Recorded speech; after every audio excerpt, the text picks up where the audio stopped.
ఇవి ఈతకాయలాగా ఉంటాయి, కానీ తీయగా బాగుంటాయి. ఇవి అమ్ముతారు.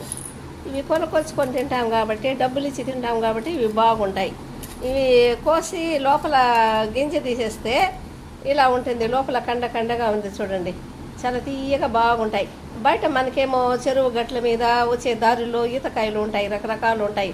అవి వేరే ఈతకాయలు నల్లగా ఉంటాయి, అవి కూడా తీయగా ఉంటాయి.